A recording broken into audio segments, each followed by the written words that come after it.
10.000 saat. Bir иште ийгилик жаратуу үчүн ага 10.000 саат арна деп айтылат. 10 тысяч часов.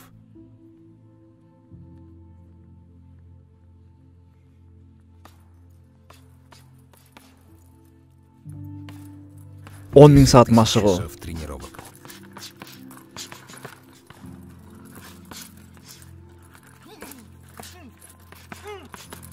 Сен бар, маңдайыңда максатың бар, башка эч нерсе жок. Оору деген нерсе жок, чарчоо жок, Усталости. күмөн жок. Сен барсың, максатың бар, болду. Спортто ийгилик жараткан кезде 10.000 saat машык. Кыйын ырчы болгон кезде 10.000 saat аракет кыл. Дүйнөгө таанымал оператор болгоң келеби? 10.000 saat. Эгер бир күндө орто эсеп менен 3 сааттан машыкса, 10.000 saat 10 жылдын тегереги болот. 10 жылдык эмгек кылсаң профессионал болосуң. А бирок азыр бизге 10 жыл деген өтө көп. Биздин муун баарын азыр алыш керек. Күтүүнү билбейбиз. Биз баары батысып, бат муздаган доордо жашап жатабыз. Жаңылыктар улам үзгүлтүксүз алмашып турган кез. Лифттин баскычын улам басабыз, себеби кеч келип жатат. Видео кечиктөө кийинки видеого өтүп кете беребиз. Ошол 10.000 saаттын аягына чыгыш үчүн себебин так билишиң керек. Ради чего ты это делаешь? Үй бүлөңдүн бакубат үчүнбү? Для семьи? Атаң ыраазы болуш үчүнбү? Доволен. Бирөөнүн мактоосу үчүнбү же тармактагы лайк үчүнбү?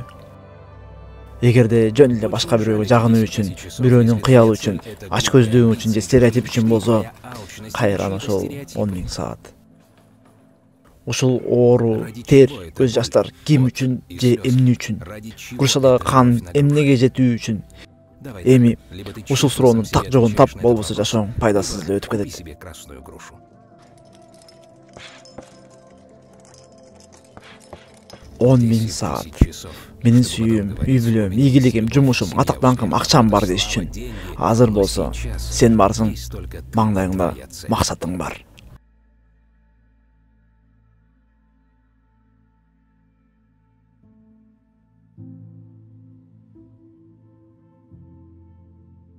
Карнеги холго кантип жетсе болот деп бирөө караган еврейден сураган экен.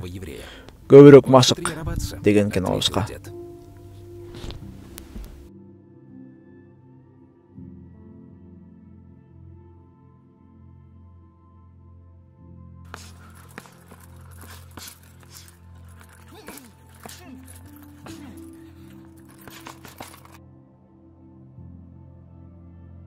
Которгон жана үн коштогон аксакал.